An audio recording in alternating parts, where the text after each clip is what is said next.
아멘. 하나님 말씀 나누기 전에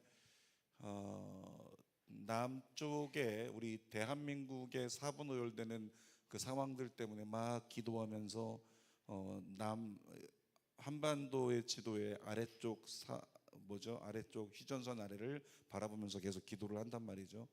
근데 기도를 하는데 하나님께서 기도의 시선을 바꿔주시는 이번 주에 하나님의 역사가 있었는데, 아래만 보지 마라, 너희만 보지 마라, 너희의 분열과 약한 모습 보지 마라. 이 모든 시끄러움이 북한의 공산주의가 무너지면서 한반도의 통일을 통해 해결되리라.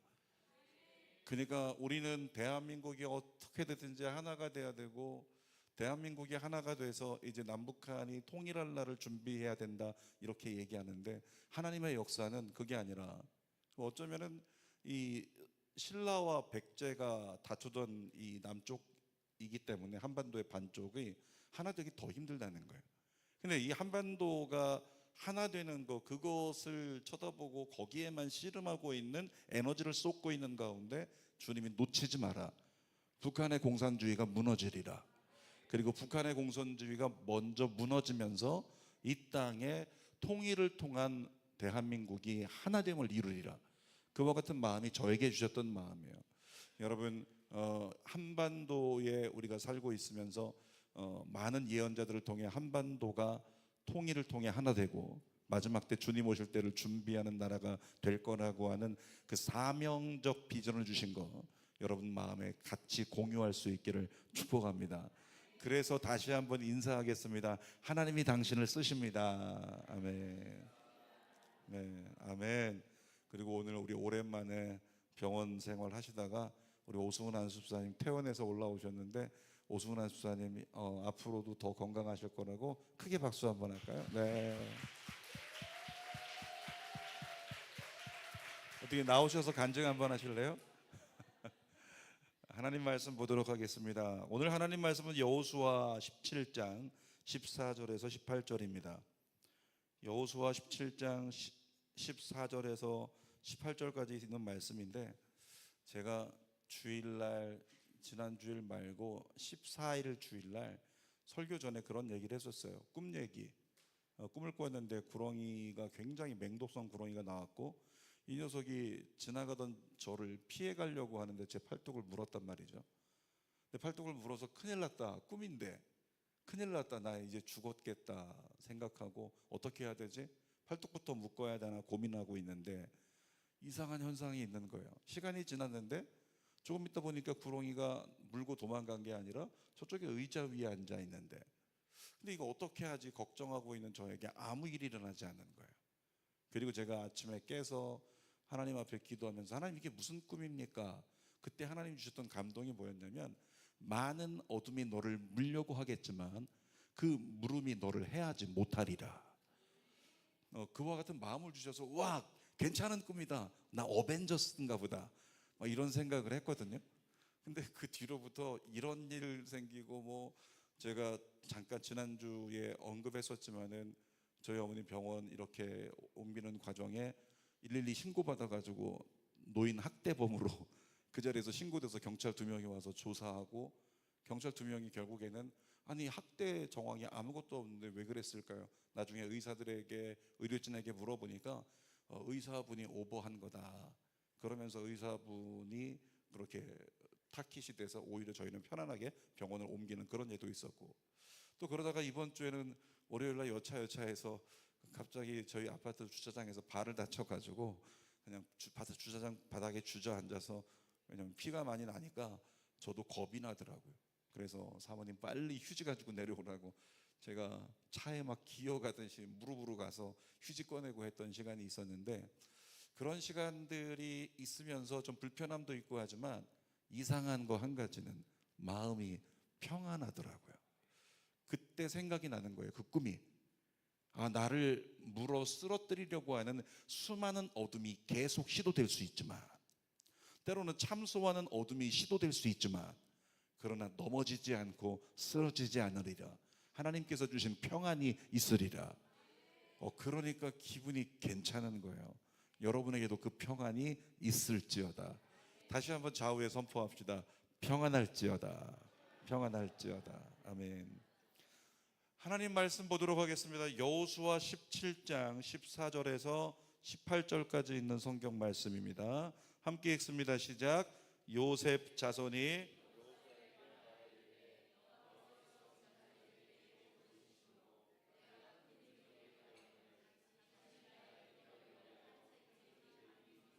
내게 주심은 어찌함이니까 하니 여호수아가 그들에게 이르되 내가 큰 민족이 되므로 에브라임 산지가 내게 너무 좁을진대 브리스 족속과 르바임 족속의 땅 삼림에 올라가서 스스로 개척하라 하니라. 요셉 자손이 이르되 그 산지는 우리에게 넉넉하지도 못하고 골짜기 땅에 거주하는 모든 가나안 족속에게는 베스완과 그 마을들에 거주하는 자이든지 이스라엘 골짜기에 거주하는 자이든지 다 철병거가 있나이다 하니 여호수아가 다시 요셉의 족속 곧 에브라임과 므낫세에게 말하여 이르되 너는 큰 민족이요 큰 권능이 있은즉 한 분깃만 가질 것이 아니라 그 산지도 내 것이 되리니 비록 삼림이라도 내가 개척하라. 그 끝까지 내 것이 되리라. 가나안 족속이 비록 철병거를 가졌고 강할지라도 내가 능히 그를 쫓아내리라 하였더라. 아멘. 이렇게까지 말씀드리면 자꾸 이유를 묻는 분들이 한 분 한 분 쫓아온다고 얘기를 들어서 월요일날 발가락을 다쳤고요. 그래서 발가락을 화요일 아침에 안 되게 있어서 병원 가서 엄지발톱을 뺐고 제거 수술을 했고 그리고 꿰매서 지금은 붕대를 감고 있어서 신발에 발이 들어가지 않고 닿는 곳이 좀 아파서 신발을 꺾어 신고 있고 오늘 새벽에는 슬리퍼 신고 왔는데 지금도 슬리퍼를 신으면 좀 실내화라 좀 넓고 편안할 것 같은데 차마 여기는 너무 잘 보여서 슬리퍼 신는 게 굉장히 또 아닐 것 같아서 신발을 꺾어 신었습니다.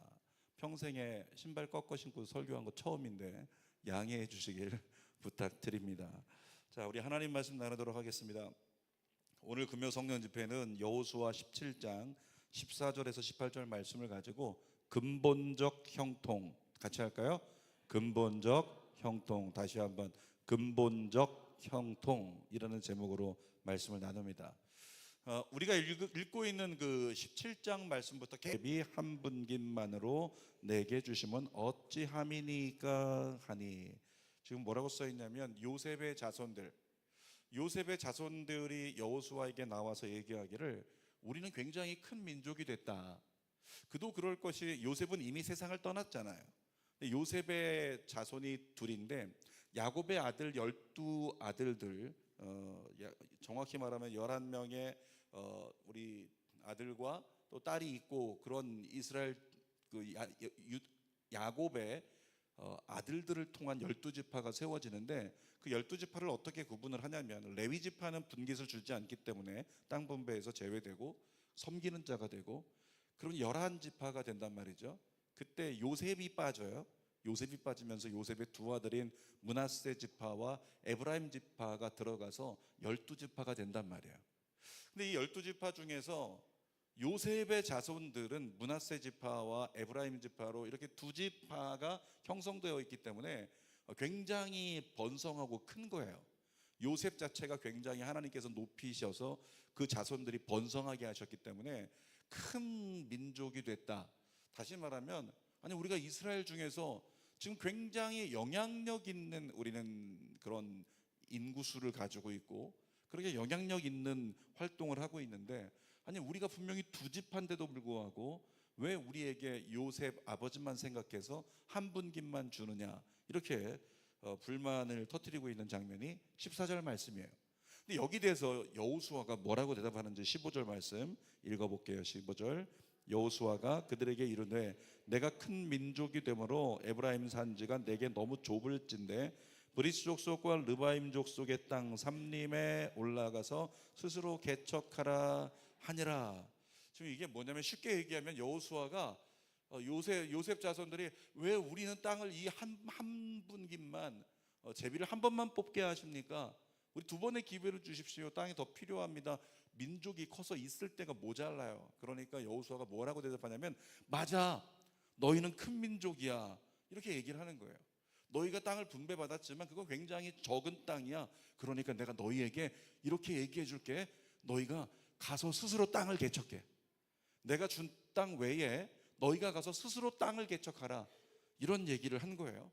그러니까 요셉 자손 입장에서는 제비 뽑아가지고 주어진 어떤 분배되어 있는 땅들을 받으면 그만인데 없는 땅을 가서 개척하라. 이 마음이 한 번에 아멘이 안 나오는 거죠. 그래서 요셉 자손들이 또 거꾸로 얘기를 하는 겁니다. 16절 말씀 읽어볼게요.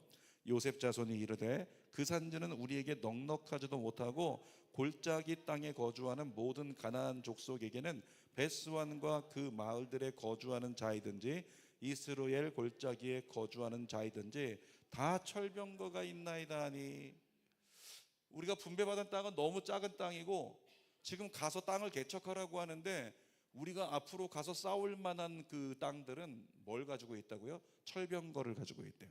철병거가 있어서 우리는 안 됩니다. 여러분 이 소리를 언제 들었었는지 아십니까? 민수기에 12정탐꾼 파송했을 때 10명의 정탐꾼이 했던 얘기예요. 10명의 정탐꾼이 돌아와가지고 그 땅은 너무 아름답고 한데 그 땅에 보니까 거기 있는 사람들은 전부 다 철병거로 무장했다. 우리는 안 된다. 근데 지금 본문에서 요셉 자손이 여호수아가 얘기하기를, 그래 너희는 큰 민족이니까 가서 땅을 스스로 개척해서 땅을 얻어라. 그랬더니 아니 우리 힘으로는 안 된다. 새로운 땅을 개척하는 건 안 된다. 거긴 철병거 있는 적들이 가득하다. 싸우기 어렵다. 그렇게 얘기하고 있는 거죠. 거기에 대해서 18절에 여호수아가 이렇게 선언합니다. 읽어보겠습니다. 그 산지도 내 것이 되리니 비록 삼림이라도 내가 개척하라. 그것이 내 끝까지 내 것이 되리라. 가나안 족속이 비록 철병거를 가졌고 강할지라도 내가 능히 그를 쫓아내리라 하였더라. 따라합시다. 대적이 아무리 크고 아무리 무서워도 하나님이 너를 이기게 하신다. 아멘. 이것이 여호수아가 요셉 자손들에게 선포한 내용이에요. 아무리 문제가 크고 아무리 대적이 강하고 아무리 어둠이 활개치고 흑암의 권세가 그냥 득세한다고 할지라도 걱정하지 마라. 하나님께서 너를 승리케 하신다. 이 시대 교회를 향한 하나님의 약속의 말씀인 줄 믿습니다. 그러니까 여호수아가 그런 거예요. 두려워하지 말고 하나님 믿고 가라. 가서 개척하라. 이걸 좀 더 쉬운 말로 하면 이런 겁니다. 야, 요셉이 어디 갔죠? 요셉이 저 뒤에 있네요. 야, 너 요셉이야. 뭐라고요? 야, 너 요셉이야. 요셉. 네가 누군지 몰라? 너 요셉이야. 이런 얘기하고 있는 거예요. 너 요셉이다. 다시 말하면 너 요셉, 네가 누군지 기억해. 너의 근본적인 정체성을 기억해. 너는 하나님께 복을 받은 자야. 아멘. 너는 근본적으로 형통을 입은 자야. 그래서 오늘 제목이 근본적 형통이에요. 요셉, 너 요셉이야. 자꾸 요셉을 불러서 옆에 분들에게 선포합시다. 당신은 뭐 어떻게 해야 되죠? 원래는 꽁트처럼 하려면 너 요셉이야. 해볼까요? 옆에 분에게 한번 해줘 볼까요? 자, 너 요셉이야. 해봐요. 해봐. 너 요셉이야. 이게 무슨 의미라고요? 너는 말이야 무서워할 게 없어. 너는 안 된다고 얘기할 필요가 없어. 근본적인 형통이 너에게 있어. 하나님이 너에게 이미 복을 주셨어. 네가 가면 된다? 너 그거 몰랐어? 너 요셉이야. 이 얘기하고 있는 거죠. 근데 여호수아가 이렇게 단언해서 말하는 이유가 뭐냐면 창세기 49장에 있었던 일들 때문에 그래요. 창세기 49장에 하나님께서 야곱을 통해서 약속하신 요셉을 향한 복이 있었어요. 야곱이 이제 하나님께로 돌아갈 때가 됐어요. 자녀들을 다 불러 모았어요. 아들들을 불러 모으는데 그때 아들들만 나온 게 아니라 손주들도 데리고 나오고 할아버지에게 인사할 수 있도록, 그렇게 축복받을 수 있도록 데리고 왔겠죠. 근데 그때 야곱이 첫째 아들부터 시작해서 모든 아들들을 안수하여 축복했단 말이에요. 근데 그 중에서 가장 많은 축복을 받은 아들이 요셉이에요. 요셉을 축복하는데 그 축복하는 장면의 메시지가 한마디로 함축해서 요약해서 얘기하면 뭐가 될까요? 힌트는 제목입니다. 뭐가 될까요? 근본적 형통. 요셉, 너는 근본적으로 형통한 자가 될 거야. 이것이 야곱이 요셉을 축복한 메시지의 핵심이에요. 우리 그 메시지 한번 읽어보겠습니다. 창세기 49장 22절 요셉을 향한 축복입니다. 시작. 요셉은 무성한 가지 곧 샘 곁에 무성한 가지라 그 가지가 담을 넘었도다. 찬양 기억하시죠? 너는 담장 너머로 뻗은 나무 예 푸른 열매처럼 그러니까 담장 너머로 뻗은 나무가 돼서 그 가지에서 푸른 열매가 가득한 그게 요셉을 향한 축복이었어요. 그러니까 지금 요셉은 무성한 가지고 샘 곁에 무성한 가지래요. 샘 곁에 있다는 건 뭘 얘기하죠? 절대적으로 가뭄이 와도 죽지 않는 거예요. 가뭄이 와도 번성한 복, 그게 요셉의 복이에요. 근데 가지가 담을 넘었대요. 다시 말하면 가지라고 하는 것이 울타리 안에 있어서 우리를 유익해 하고 우리를 먹게 만드는, 또 우리에게만 그늘을 제공하는 게 아니라 가지가 담을 넘어가서 내 지파를 넘어서 내 민족을 넘어서 이방인에게까지 미치는 복, 이것이 요셉을 향한 하나님의 복이었다는 거예요. 담을 넘어가 남도 잘 되게 만드는 복, 이것이 하나님께서 요셉에게 주신 복. 주는 교회에 그 요셉의 복이 넘칠지어다. 주는 교회가 잘 되니까 지역 교회가 다 잘 되네. 아멘. 제가 어찌됐든 주는 교회 위해서 기도하면서 하나님께 감사도 많이 하고 있는데, 근데 제가 주는 교회 위해 기도할 때마다 주어진 상황은 굉장히 어려워 보이고 힘들어 보이고, 가능할까, 성장한다는 것이 성전 건축을 감당한다는 것이 가능할까 의구심이 많이 들지만, 그런데 기도하고 나면 하나님께서 늘 모든 기도의 끝에요 남겨주시는 씨앗 같은 생각, 씨앗 같은 감정이 있어요. 그게 뭔지 아세요? 주는 교회는 잘 된다. 아멘이 좀 그러네요. 거시기 하네요. 주는 교회 잘 된다. 여러분, 주는 교회는 잘 될 겁니다. 고로 주는 교회 안에 있는 자녀들 잘 될 겁니다. 주는 교회 안에 있는 사역자들 잘 될 겁니다. 주는 교회는 담을 넘어갈 거예요. 주는 교회가 지역 교회에 영향을 끼치고, 때로는 교단이 흔들린다면, 교단이 위에서 흔들린다면 주는 교회가 중간에서 그 교단의 흔들림을 바꿔놓을 수 있는 영향력 있는 교회가 될지어다. 저는 그렇게 되기를 소망하고 그렇게 되기를 바라보고 있어요. 요셉에게 주신 복이 그건 거예요. 자기만 복을 받고 은혜를 누리는 게 아니라 나로 인하여 남들도 잘 되고 모든 나라들이 잘 되고, 그러니까 근본적 형통으로 그 요셉을 만나는 사람은 전부 다 근본적 형통의 영향을 받아서 다 같이 형통하게 되는 은혜를 경험하는 거죠. 자, 창세기 49장 23절도 읽어볼게요. 활 쏘는 자가 그를 학대하며 적개심을 가지고 그를 쏘았으나, 요셉의 일생을 보여주는 장면 아닙니까? 요셉은 계속 공격당했어요. 항상 형제들로부터 미움받았고 사람들에게 미움받았고 이방에서 인정받으니까 또 미움을 받았어요. 그리고 어둠의 세력은 어떻게 하든지 요셉을 죽이려고 했단 말이죠. 왜 요셉을 죽이려고 했을까요? 요셉이 어떤 존재였기 때문에? 힌트는 제목에 있습니다. 요셉이 어떤 존재였기 때문에? 근본적 형통. 요셉이 근본적 형통이었기 때문에 결국 요셉 때문에 요셉과 함께하는 이스라엘, 요셉과 함께하는 공동체는 잘 될 것이다. 그러면 누구를 꺾어버려야 돼요? 누구를 꺾어야 됩니까? 요셉을 꺾어야 되는 거예요. 교회가 잘 되려면 우리 성도들도 같이 하나님 앞에 합당하게 성장하며 잘 돼야 하지만, 교회가 잘 되려면 목사가 잘 돼야 됩니다. 동의하십니까? 그러니까 여러분들이 기도해 줘야 돼요. 목사를 위해 기도해 줘야 돼요. 목사에게 은사가 임하고 목사에게 능력이 나타나고 목사에게 꿈과 비전이 임하기를 기도해 줘야 돼요. 근데 정말 주는 교회가, 아까 우리 뭐라고요? 주는 교회 요셉의 복이 임할지어다 선포했잖아요. 주는 교회 때문에 지역 교회와 나아가 교단 자체가 변화될 수 있는 은혜가 있을지어다. 그렇게 되려면 어둠의 입장에서는 어떻게 해야 돼요? 주는 교회가 그렇게 세워지지 못하도록 꺾어야 되잖아요. 그러면 어둠의 권세가 담임 목사를 꺾어서 넘어뜨리려고 하는 거예요. 그러니까 어쩌면 이 23절, 창세기 49장 23절 말씀 띄어져 있나요? 계속 저기 안 보이니까 요거. 네. 23절에 있는 말씀처럼 활 쏘는 자가 계속 공격하는 거예요. 어둠은 요셉이 근본적 형통이니까 계속 요셉을 어떻게든지 죽이려고 그렇게 공격하고 공격했다는 거죠. 왜? 그가 근본적 형통, 다시 말하면 샘 같은 존재이기 때문에. 자, 그런데 하나님께서 뭐라고 야곱을 통해 요셉에게 약속하셨냐면 창세기 49장 24절 읽어보겠습니다. 시작. 요셉의 활은 돌이요 굳세며 그의 팔은 힘이 있으니 이는 야곱의 전능자 이스라엘의 반석인 목자의 손을 힘입음이라. 뭐라고 기록하고 있습니까? 그렇게 많은 공격을 당하지만 요셉의 활은 더 세고 요셉의 팔은 더 힘이 있고, 요셉이 그렇게 힘이 있고 센 이유가 있다는 거예요. 뭡니까? 전능자 이스라엘의 반석인 목자의 손이 요셉을 붙들고 있었기 때문에.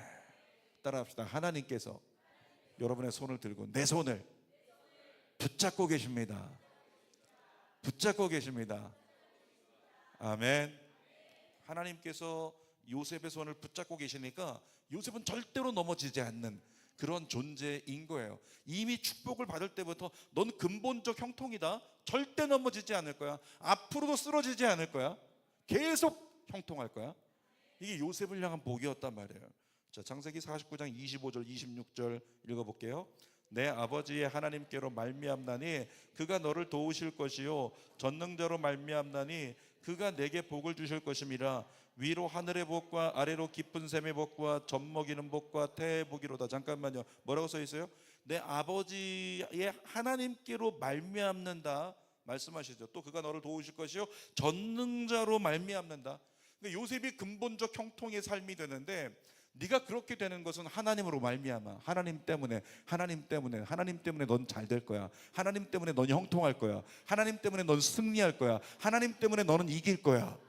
이 얘기를 요셉이 듣고 있었던 거죠. 우리 옆에 사람에게 선포합시다. 하나님 때문에 당신은 잘 될 겁니다. 넌 잘 될 겁니다. 하나님 때문에. 자, 그 사람의 얼굴을 보세요. 지금 인사했던 사람의 얼굴을 보세요. 지질이 궁상맞고 찌질이 같고 정말 잘 됐구석 아무것도 없는 것 같고 그렇게 보일 때도 있어요. 지금은 믿음도 하나도 없는 것처럼 보일 수도 있습니다. 그럼에도 불구하고 뭐라고요? 그 사람이 가지고 있는 조건 때문이 아니라 하나님 때문에 그는 근본적 형통으로 쓰임 받는다. 이것이 우리에게도 주어진 복이지만 우리의 자녀들, 때로는 아직은 방황하고 있는 우리의 자녀들일지라도, 우리의 가족들일지라도 그들에게도 하나님께서 동일한 은혜를 부어주신다.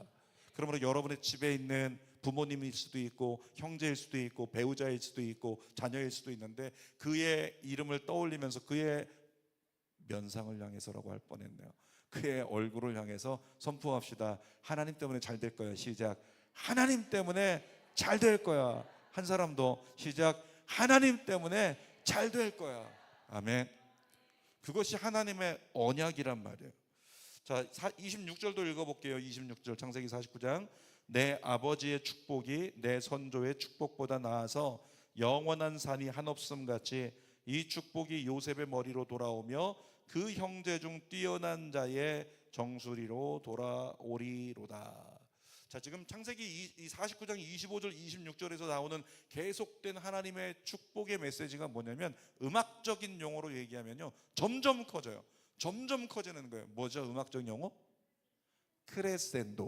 크레센도인 거예요. 점점 요셉 너는 잘 될 거야. 너는 잘 될 거야. 너는 엄청날 거야. 너는 넘어갈 거야. 너는 근본적 형통. 지금 이 얘기를 야곱의 입술을 통해서 하고 있는 거죠. 신명기의 증거도 한번 볼게요. 신명기 33장 13절에서 16절 천천히 읽어보겠습니다. 요셉에 대하여는 일러스되 원하건대 그 땅이 여호와께 복을 받아 하늘의 보물인 이슬과 땅의 아래 저장한 물과 태양이 결실하게 하는 선물과 태음이 자라게 하는 선물과 옛산의 좋은 산물과 영원한 작은 언덕의 선물과 땅의 선물과 거기 충만한 것과 가시 떨기 나무 가운데 계시던 이의 은혜로 말미암아 복이 요셉의 머리에 그의 형제 중 구별한 자의 정수리에 임할지로다.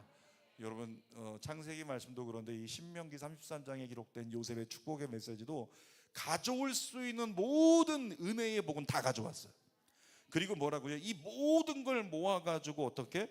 그 형제들 중에서 특별히 구별된 자 요셉, 너의 정수리 어디죠? 여기잖아요. 너의 정수리에 임할지로다. 그 형제 중에서 구별한 자라고 요셉을 얘기했어요. 그 형제 중에서 요셉이 어떻게 구별당했죠? 미움당했잖아요. 그리고 어떻게 구별당했죠? 쫓겨났잖아요. 다른 형제들은 미움당하지 않았는데 요셉만 미움당했어요. 요셉만 쫓겨났어요. 요셉만 힘든 시절, 험악한 시절을 보냈단 말이죠. 그렇지만 결국에는 요셉이 하나님께 높임을 받았고 가족과 민족을 살리는 위대한 지도자의 삶을 살았잖아요. 여러분, 그 형제 중에서 구별된 자, 오늘 금요 성도 집회 나와 있는데 이쪽에 있는 청년들 한번 봐주실래요? 오늘 상민 형제가 찬양하는 그 찬양이 이 찬양 인도하면서 청년부가 찬양하는 찬양이 이 성전 안에만 머무르지 않고 주차장까지도 울려 퍼지는데 거기까지 영적인 은혜가 흘러와요. 믿으셔요.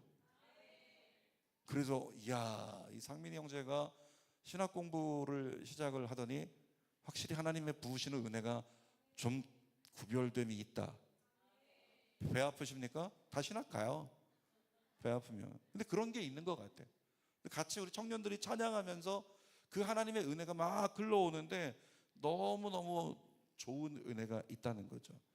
근데 구별된 자, 이 구별된 자는 뭐냐면 하나님의 은혜 안에서 사명을 위하여 택함 받아서 그 민족을 살려내기 위해 때로는 미움을 당하고 때로는 시련을 겪고 때로는 아픔을 겪을 수 있지만 그럼에도 불구하고 결국엔 높여지시는 하나님의 은혜를 경험할 자, 그가 바로 형제 중에 구별된 은혜를 입은 자. 우리 금요 성령 집회 이 얘기하려다 그랬구나. 금요 성령 집회 나와 있는 청년들 정도라면, 또 성도들 정도라면 조금은 구별된 자 아니겠습니까? 우리 청년들 모습 보세요. 앞에 있는 진규 귀공자처럼 생겼잖아요. 아멘. 진짜 크게 아멘 했죠, 여러분 다. 진규 귀공자처럼 생겼잖아요. 아멘. 조금 있으면 청년부 장가 가면 떠나야 되거든요. 30에 넘어갔단 말이에요. 진규 귀공자처럼 생겼잖아요. 아멘. 근데 이렇게 금요일날 나와 있는 진규, 상민이, 그 다음에 거시기 우리 청년들 보세요. 뭔가 구별된 은혜를 받은 청년들이에요. 뒤에 지금 애들 떠들고 있고 막 핸드폰 보고 있지만 우리 중고등들 청년들 보세요. 우리 친구들도 마찬가지로 구별된, 뭔가 좀 구별되어 있다는 걸 느끼잖아요. 이 자리에 앉아있는, 금요일날 나와 있는, 특별히 우리 앞에 계신 두 분의 우리 권사님, 정말 힘들고 어려운 세대를 살아가는데도 우리 권사님들 끝까지, 이 금요일날 30분 이상 찬양하는 시간을 우리 앞에 있는 두 분의 권사님, 또 뒤에 계신 권사님까지, 권사님들이 30분을 서서 찬양하신다. 제가 이번에 저희 목회자들 모인 저희 지방의 장로교회로 얘기하면 노회인 거죠.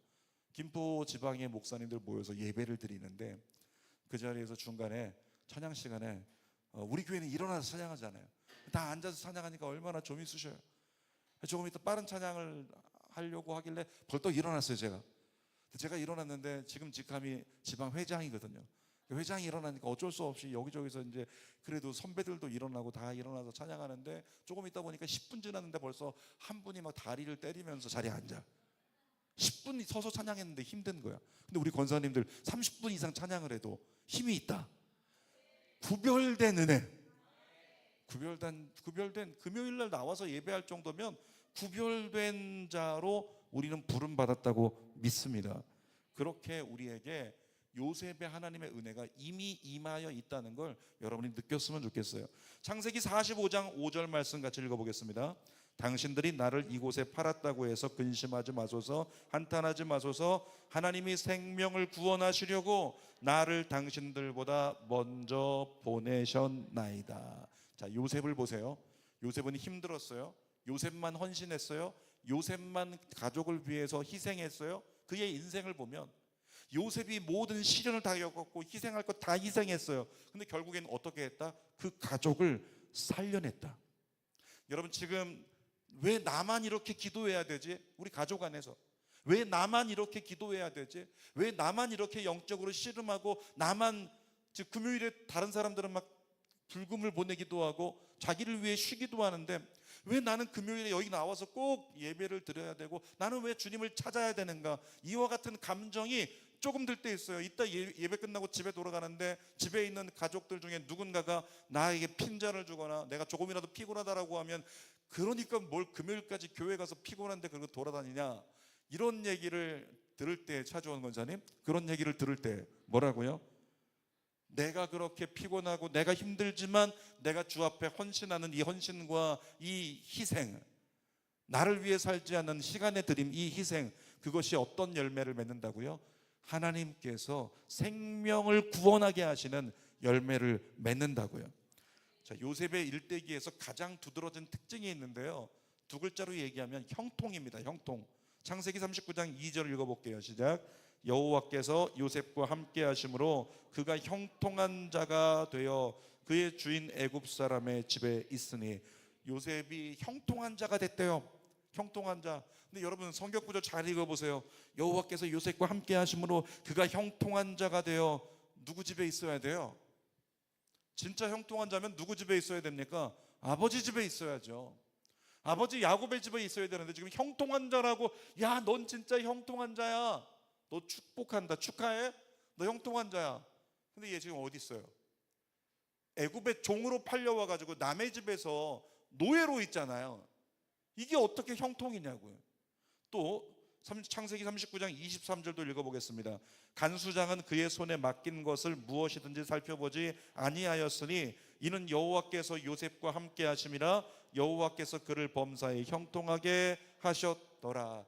요셉이 형통한 자가 됐대요. 와, 감옥에 들어가는 장면 그 전에 나오는데 요셉이 형통한 자가 됐대요. 어떻게 됐었어야 될까요? 스토리가 어떻게 해야 형통한 자가 되는 거예요? 우리 기준에선 갑자기 감옥 문이 열리더니 베드로가 나온 것처럼 요셉이 떡 하고 나오게 되고, 갑자기 천사들이 오더니 천사들이 요셉을 들어가지고 구름에 태워가지고 자기 아버지의 집으로 옮겨버려서 모든 가족이 하늘에서 내려오는 요셉을 보고 엎드려 절하고, 그리고 아버지가 다시 한번 가장 좋은 옷을 꺼내가지고 요셉에게 입히는, 이런 역사가 일어나야 형통 아닐까? 근데 지금 어떤 장면이에요? 감옥에 있는 거잖아요. 아무리 잘 돼봤자 거기 감옥인데 그게 무슨 소용이 있겠냐고. 근데 하나님은 뭐라고 말씀하세요? 요셉을 형통한 자라고. 여러분, 우리가 생각하는 형통과 하나님이 생각하는 형통이 다릅니다. 우리가 생각하는 형통은 오늘이라는 시간 속에 내가 계산할 때 이건 잘된 일이야, 나에게 유익된 일이야라고 생각되면 그걸 형통이라고 믿는단 말이죠. 근데 하나님께서 말씀하시는 형통은 뭐냐면, 우리 마음에 새깁시다. 하나님께서 말씀하시는 형통은 내가 너와 함께 하리라, 내가 너와 함께 하리라, 내가 너와 함께 하리라. 뭐라고요? 내가 너와 함께 하는 것, 그것이 너에게 형통이야. 야, 너에게 어떤 일이 일어나는지 모르겠어. 네가 내일 당장 어떤 일을 만나게 될지 모르겠어. 네가 어떻게 하다가 발가락이 그렇게 될지 모르겠어. 네가 어떻게 하다가 무슨 시련을 만날지 모르겠어. 네가 무슨 일 때문에 법적으로 어려운 일을 당할지 모르겠어. 네가 가족들에게 어떤 핍박을 받을지 모르겠어. 그런 상황이 생길 거 모르겠지만 기억해, 너에게 이미 형통이 임했다. 하나님이 너와 함께 하시잖아. 여러분, 하나님이 함께 하신다면, 하나님이 함께 하신다고 시련이 안 오는 거 아니에요? 하나님이 함께 하신다고 핍박이 안 오는 거 아니라고요. 근데 하나님이 함께 하신다면 결국엔 시간이 흘러 돌아보면 하나님의 은혜였음을 깨닫고 하나님께서 승리를 이루시는 그날을 반드시 보게 하신다.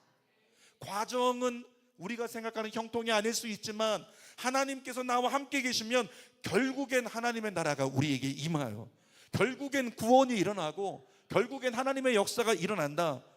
이것이 하나님께서 우리에게 주시는 형통이라는 거죠. 그것이 바로 요셉에게 주신 하나님의 은혜요 근본적 형통이라는 거예요. 여러분, 하나님이 이 자리에서 예배하는 여러분들과 함께 계십니다. 다시 한번 맨날 옆에만 하니까 앞뒤로 한번 인사할까요? 하나님이 당신과 함께 하십니다. 진짜 아멘이에요? 하나님이 여러분과 함께 계십니까? 정말 믿어지십니까? 하나님이 여러분과 함께 계시다면 여러분은 근본적 형통을 얻은 자예요. 그게 믿어지면 두려워하지 말라는 거죠. 자, 가나안 땅 분배 얘기로 돌아가서 마무리하겠습니다. 요셉 자손이 우리도 한 분깃만 받아가지고 지금 부족합니다 라고 그렇게 불만을 토로하고 있는데, 여호수아가 뭐라고 얘기하냐면, 그래 맞아, 너희 땅 부족하잖아, 그러니까 내가 너희에게 팁을 줄게, 가서 개척해. 저 산에 가서 산을 개척해서 너희 땅 만들어 가서 개척해, 이런 얘기를 하고 있는 거예요. 요셉의 마음을 조금 더 풀어본다면 저기 산들 많이 있지, 산들 다 비어있네, 분배되지 않은 땅이네. 산은 사실은 사람이 살아가려면 나무를 다 뽑고 개가 나지 않는 한 안 된단 말이에요. 낭떠러지 같은 산. 예전에 부동산에서 저희 교회 전화 왔습니다. 목사님 땅 필요하시다면서요. 진짜 좋은 땅 하나 발견했어요. 여기 가격도 괜찮은데 목사님 이 땅 사서 교회 세우실래요? 제가 솔깃해가지고 어딥니까? 갔더니 마산동 한쪽이에요. 마산동에 구례 낚시터라는 데가 있더라고요. 거기를 갔는데 와, 구례 낚시터 옆에 보니까 땅들이 많이 있어가지고 이 땅들 중에 하나인가요? 그랬더니 부동산 사장님이 얘기합니다. 아니요 목사님, 거기 오른쪽 보면 이런 거 보이죠? 라고 얘기하는데 오른쪽에 보니까 어떤 산 하나가 보이는데 산 자락이 있어야 되는데 이 산은 그냥 동그란 산을 하나 갖다 놓은 것처럼 산 하나가 딱 있는 거예요. 그 사장님 말씀하시기를 그 산 나왔어요 목사님, 그 산을 사세요. 여러분, 그 산 사면 어떻게 되는 거예요? 그 산에다 교회 세우려면 일단 산 위를 사과 자르듯이 잘라내야 돼요. 깎아내야 되고 길을 만들어야 돼요. 전기 끌어와야 되고 상하수도 갖고 와야 되고 겨울에 눈이 오면 어떻게 할 것이고 여러 가지 고민들이 있잖아요. 물론 완성된 다음에야 북악 스카이웨이처럼 멋진 곳이 될 수 있겠지만 암담한 거죠. 그러니까 제가 뭐라고 나오냐면 사장님 안 되겠습니다, 미안합니다. 아니 뭐 하는 거야, 준비된 곳에 우리 교회를 세우라고 땅을 알아봐 줘야지. 이건 산이잖아, 산. 이거 어떻게 하려고, 어떻게 감당하려고. 지금 요셉 지파에게 여호수아가 하는 얘기가 똑같은 거예요. 야 보이지, 저 산 보이지, 가서 개척해. 그러니까 요셉 지파 입장에서 난감할 수 있는데 여호수아의 마음은 이런 겁니다. 요셉 기억해, 넌 근본적 형통이야. 네가 가면 길이 열린다. 아멘.